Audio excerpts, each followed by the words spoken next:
बहुत से लोगों के मन में ये सवाल होता है कि लड्डू गोपाल, कृष्ण, क्या ये सच में दिखाई देते हैं?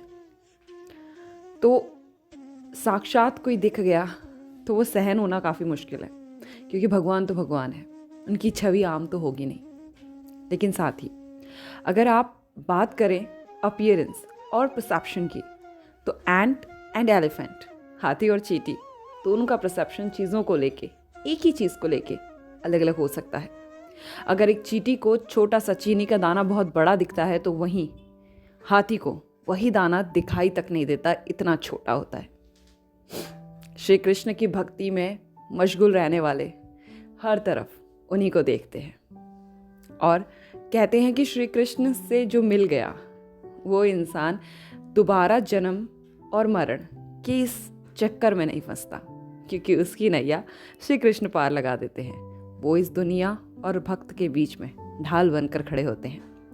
ऐसा सही कुछ सवाल था साक्षी जी का, जो मेरठ की रहने वाली हैं। वो भी यही कहती थी कि क्या ये जो लड्डू गोपाल लोग करते हैं, क्योंकि हमारे यहाँ ट्रेंड चलता है ना, तो क्या ये दिखते हैं लोगों को कि ये जो प्रसंग हैं सारे ये ऐसे ही हैं?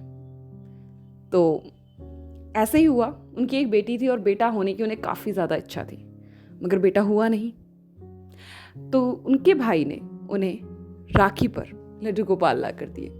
अब कहते हैं कि लड्डू गोपाल अगर घर खुद आ जाएं तो भगवान माने जाते हैं, और भगवान को कौन नहीं रखना चाहेगा। साक्षी जी ने उनको रख लिया और मोह का बंधन बन जाता है भक्तों से लड्डू गोपाल का, और लड्डू गोपाल ऐसे उन्हें अपने रंग में रम देते हैं कि उसके बाद चारों तरफ राधे राधे। वो कहते हैं कि वो बहुत ज़्यादा भगवान से बात किया करती, भगवान की पूजा पाठ में लगी रहती।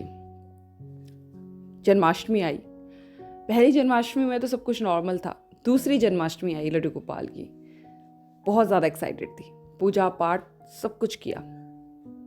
अब लड्डू गोपाल की जन्माष्टमी के बाद 6 दिन की छठी मनानी थी। 6वें दिन उन्होंने कड़ी चावल बनाए जो लड्डू गोपाल के प्रिय होते हैं, और साथ पे खीर। लेकिन खीर के बादाम उन्हें याद था कि जब उनके हस्बैंड लेके आए थे तो बादाम उन्होंने अपने रूम में, क्योंकि बैठी हुई थी, तो वहीं पैकेट अलमारी में रख दिया था। वो जाके लेने गई तो उनके रूम में काफ़ी डिम लाइट थी, सामान्य लाइट, और सोफे पे लड्डू गोपाल आराम से सो रहे थे। उन्होंने लड्डू गोपाल को ताका, निहारा, और उसके बाद अलमारी की तरफ मुड़ी और बादाम निकालने लगी। बादाम थोड़ी सी ऊंचाई पे था, तो जैसे ही ऊंचाई की तरफ पहुंची अचानक से अंधेरा हो गया। उन्होंने पलट कर देखा तो देखती हैं कि एक अच्छे खासी कद काठी का, चौड़े कंधे, घुंघरालू बाल, मोरपंखी, पीताम्बरधारी सोफे पे बैठा है। और ये सब क्षण भर का था, क्षण भी बहुत ज़्यादा कहूँगी। और अचानक से आंखों के आगे अंधेरा हो गया। आंखें मसली और खोली तो सब कुछ सामान्य था। वो समझ नहीं पा रही थी, शरीर थर थर काँप रहा था, पसीने से छूटने लगे थे। ये समझ नहीं आ रहा था कि क्या है। कुछ देर मुंह से आवाज़ नहीं निकली, और जब निकली तो भाग कर अपनी सास के पास गई और सास को पूरा का पूरा हाल बताया। सास ने कहा, तुम लड्डू गोपाल को मानती हो ना, भगवान की भक्ति करती हो, ये उसी का परिणाम है। वो बताती हैं कि आसपास के लोग कहते, रिश्तेदार कहते कि तुम इतना लड्डू गोपाल करती हो, किसी दिन पागल हो जाओगी। लेकिन मेरी मानिए, इस प्रेम में पागल होना ही सही। कम से कम इस जो तुच्छ सामान्य चीज़ों के पीछे, भौतिक चीज़ों के पीछे हम भागते हैं ना, यही रह जाना है। जो साथ जाना है, जो इस कलयुग में सतयुग का आभास दिलाता है, वो लड्डू गोपाल की भक्ति है, उनका प्रेम है। और सभी भगवान अपने स्थान पर हैं। ऐसा कभी नहीं कहूँगी कि ये भगवान कम या ये भगवान ज़्यादा। जब भगवानों ने ही एक दूसरे की इतनी इज्जत की है, तो हम इंसान तो काफ़ी तुच्छ मात हैं। लेकिन लड्डू गोपाल हैं जो इस भौतिक मोह माया से हमें थोड़ा अलग करते हैं, भक्ति का समय देते हैं, और हम भक्ति करके उनके प्रेम में रम जाते हैं। और भला किसका करते हैं? अपना ही।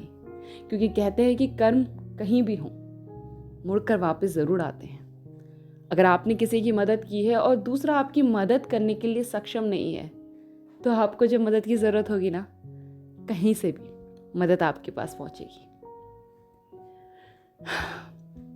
तो ये छोटा सा सत्य घटना का प्रसंग था जो साक्षी जी ने खुद बताया, मेरठ की रहने वाली। अगर आपको ये प्रसंग पसंद आया तो लाइक बटन पे क्लिक कीजिए, subscribe the channel for more, जल्द लौटूंगे एक सच्चे प्रसंग के साथ। तब तक अपने लड्डू गोपाल का ख्याल रखिए, लगे रहिए उनकी भक्ति में, और लाइक बटन पे क्लिक कीजिए, सब्सक्राइब इट, कमेंट में लिखना ना भूलिएगा। श्री कृष्णा, राधे राधे।